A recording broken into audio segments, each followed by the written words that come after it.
celui qu'on appelle Satan, quand il a vu que cet homme avait été créé, et que cet homme avait le pouvoir de dominer toute vie sur terre, avait la faculté d'être libre, d'utiliser son libre arbitre pleinement et consciemment, et que cet homme-là disposait une grâce terrible, divine, disposait aussi des facultés terrifiantes et une puissance terrible, celui qu'on appelle Satan a jalousé cet homme-là, ce premier homme noir. C'est là où le racisme a commencé. Pourquoi racisme? On va vous expliquer. Satan, celui qu'on appelle Satan avant sa chute, vous allez comprendre c'est quoi le racisme. Celui qu'on appelle Satan avant sa chute était un chérubin jadis ouin. C'était un chérubin. On ne va pas reparler de son origine, de comment il a chuté, de ce qu'il a fait, mais quand il a chuté, il a perdu la nature spirituelle du grand ordre des choses. Est-ce que vous comprenez? Il a perdu la nature, mais en surface, quand on le voit, c'est un être spirituel qu'on voit. Mais à l'intérieur, l'ADN spirituel des autres entités du grand ordre des choses a été corrompu à l'intérieur de lui. Donc il y a eu des anomalies, c'est ce qu'on appelle... il a été disgracié, son ADN spirituel a été atteint. Donc ça a été transformé, c'est devenu une autre ADN mauvaise. Or, l'ADN du départ, l'homme, le premier homme, lui, était fait de l'ADN qui n'a pas chuté, qui n'a pas subi des mutations.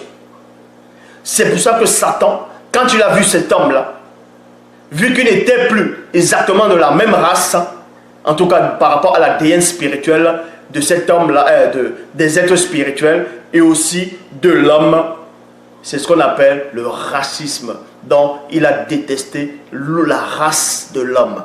Il a détesté de la race de l'homme parce qu'il a vu l'ADN spirituel des entités du grand ordre des choses, l'ADN spirituel que lui il a vu ça dans l'homme. On a conçu l'homme avec ça.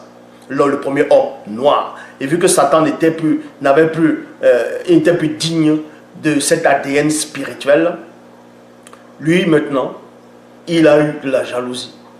C'est ce qu'on appelle du racisme. Donc, il s'est mis à haïr cette race-là. La race de l'homme. La race de l'homme parce qu'en lui, il y avait cet ADN, la particule du divin, ou bien la particule de l'Oba, de Tété, du Créateur, en l'homme. Et c'était à une époque, sur la terre, dans le visible, à Wassé. Wassé qui veut, Wassé, l'Afrique, d'autres l'appellent l'Afrique, mais c'est Wassé son nom antique, son nom ancestral. Et il était dans un seul continent, parce qu'à cette époque, il n'y avait qu'un seul continent. Le continent qui veut dire Mouniele. Mouniele, c'est le continent en langue originelle. Donc, et là, il y avait des espèces d'animaux, il y avait des monstres marins, des animaux qui n'existent même plus à cette époque. Il y avait de différentes formes d'espèces. Et le premier homme avait la faculté de parler avec ces animaux. Il connaissait ces animaux-là. C'est même lui qui les a donné des noms. Même les Bibles classiques aussi ont pris ce récit par rapport à qui il a donné le nom aux animaux. Ils sont venus mettre ça dans les Bibles actuelles. Bon, le premier homme a donné le nom aux animaux. Donc il était ami avec les animaux. Et le but de Satan maintenant, c'était de passer par les amis de l'homme. C'était passer par les amis de l'homme pour réduire cet homme à l'état d'insignifiance. Donc, ce qui veut dire à la servitude. Et qui va donner maintenant le mot esclave. Parce que esclave ne vient pas du continent africain, noir. Ça vient de l'Europe, tout ça c'est slave.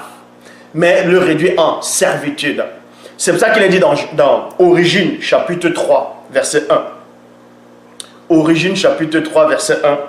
Or, le plus grand et le plus puissant et également le plus éclairé, entre parenthèses, Illuminati, des dragons serpents terrestres et de tous les êtres vivants du sol et air du globe que l'Oba, par la manifestation de sa volonté, avait fait, reçu un enseignement volontaire de Satan, le maudit Mabobé, mauvais esprit, pour, non plutôt, enfin de séduire Moto et Muto. Séduire ici, là, maintenant, là, parce que la séduction, le mot séduction vient de quoi derrière?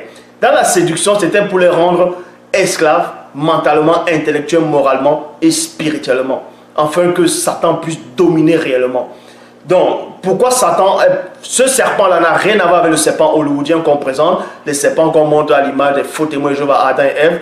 Ce serpent-là, c'était un dragon serpent, un énorme dragon serpent. Et ce serpent-là, vu que les animaux avaient aussi le choix, le libre arbitre, ce serpent-là, déjà, il avait déjà une porte d'entrée.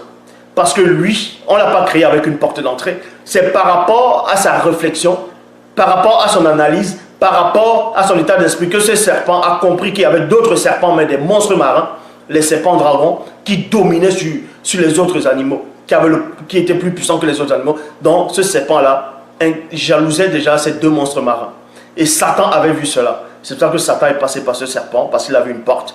Donc, il a conversé pour que ce serpent-là, ce dragon serpent, réussisse à séduire l'homme et la femme, le premier homme et la première femme noire, pour les séduire, afin que ce serpent puisse dominer sur les animaux, sur l'animalerie, et Satan, lui, puisse avoir le visible.